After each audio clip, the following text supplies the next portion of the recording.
జై శ్రీరామ్. ఈరోజు మన వీడియోలో సెప్టెంబర్ 18 మొదలయ్యే పితృపక్షాల గురించి తెలుసుకుందాం. ఈ పితృపక్షాలని మహాలయ పక్షాలు అని, కొందరు అశ్విని మాసంలో ఇది అని, అది ఉత్తర భారత ప్రకారము, దక్షిణ భారత ప్రకారం భాద్రపద అమావాస్య వరకు ఉంటుందని చెప్తారు. భాద్రపద పౌర్ణమి నుండి ఈ పితృపక్షాలు మొదలవుతాయి. వీటిని శ్రాద్ధ పక్షాలు అని కూడా అంటారు. దీని గురించి ఎందుకు మనం పితృపక్షాలు చేయాలో గరుడ పురాణంలో కూడా ఒక కథను వినిపిస్తారు. అవి అన్నీ వివరంగా తెలుసుకుందాం. సెప్టెంబర్ 18వ తారీఖున భాద్రపద మాసం శుక్లపక్షం పితృపక్షం మొదటి రోజు. దీన్ని ప్రతిపద అని కూడా అంటారు. సనాతన ధర్మంలో ప్రతిపక్షానికి చాలా ప్రాముఖ్యత ఉంది. పాడ్యం నుండి మొదలుకొని అమావాస్య వరకు ఈ 15 రోజులు ఉంటాయి. పక్షం అంటే 15 రోజులు అని అర్థం. భాద్రపద మాసంలో ఈ రోజులలో ప్రజలు తర్పణాలు, పిండాలు, శ్రాద్ధాలు పెడుతూ ఉంటారు.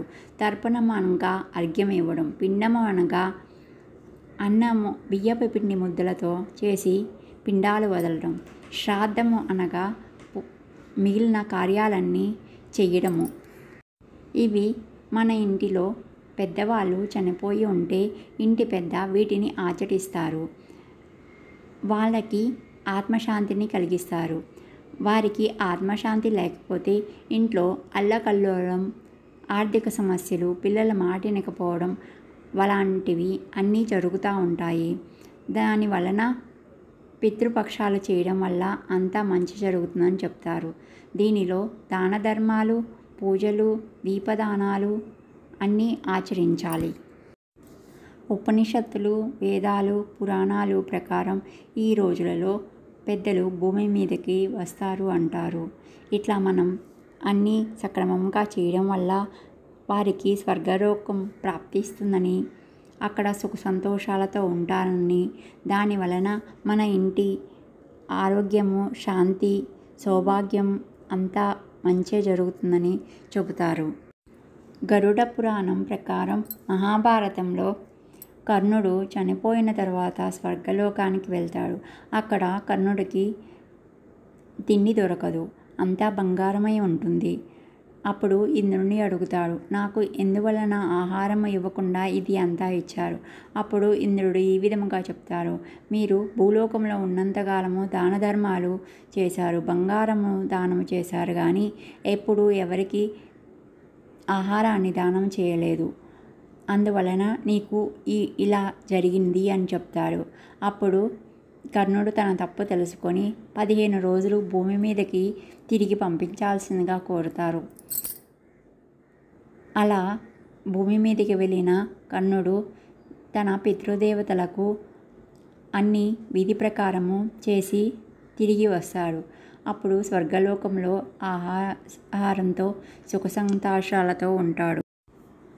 సంవత్సరంలో ఎప్పుడు చనిపోయినప్పటికీ ఈ పితృపక్ష రోజులలో పెద్దలకు విధి ప్రకారం చేయడం వల్ల వాళ్ళకి ఆత్మ శాంతిస్తుందని, మనకి సుఖం కలుగుతుందని చెప్తారు.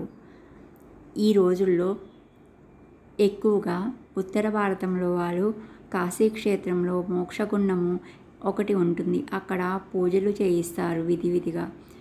భారతదేశంలోనే ఏ ఇతర ప్రాంతాలైనా వారికి సమీపంలో ఉండి పుణ్యమైన నదీ ప్రాంత తీరాల్లో కూడా ఇవి చేయవచ్చు. అలా చేయలేని వారు ఇంటి వద్దనే బ్రాహ్మణుని పిలిచి చేయించుకోవచ్చు. అంత స్తోమత లేని వారు బ్రాహ్మణుడికి ఒకరోజు మనిషికి కావలసిన ఆహారము, వస్త్రము దానము చేయాలి. ఈ శ్రాద్ధాలను కొందరు గంగానది, హరిద్వారులో కానీ, కాశీలో కానీ, గయా, ప్రయాగ వంటి ముఖ్యమైన పుణ్యనదుల్లో ఆచరించడం చాలా ఉత్తమమని చెబుతారు. కాశీఖండం అనేది గంగాదేవి భూమి మీదకి రాకమునిపే ఏర్పడిన ప్రదేశము. అందువలన ఈ ప్రదేశానికి కూడా చాలా మహత్యం ఉందని, ఎక్కడి వారైనా ఇక్కడికి వచ్చి తర్పణాలు వదులుతారని చెప్తూ ఉంటారు. ఇక్కడ అన్నదానము, పూజలు, వస్త్రదానము, పితృదోష శాంతి, గంగాహారతి, దీపదానము, తర్పణాలు, పిండాలు, శ్రద్ధాలు చేయడం వల్ల మనం సుఖ సంతోషంతో ఉంటామని కూడా చెప్తారు. మీకు మీ పెద్దల తేదీ తెలియనట్లయితే భాద్రపద అమావాస్య, మహాలయ అమావాస్య రోజున ఈ కర్మలను చేయడం వల్ల కూడా వారికి ముక్తి లభిస్తుందని, తద్వారా మనకు సుఖం కలుగుతుందని పెద్దలు చెప్తున్నారు.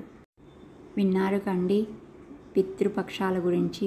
ఈ వీడియో కనుక మీకు నచ్చినట్లయితే లైక్ చేయండి, సబ్స్క్రైబ్ చేయండి, కామెంట్ చేయండి.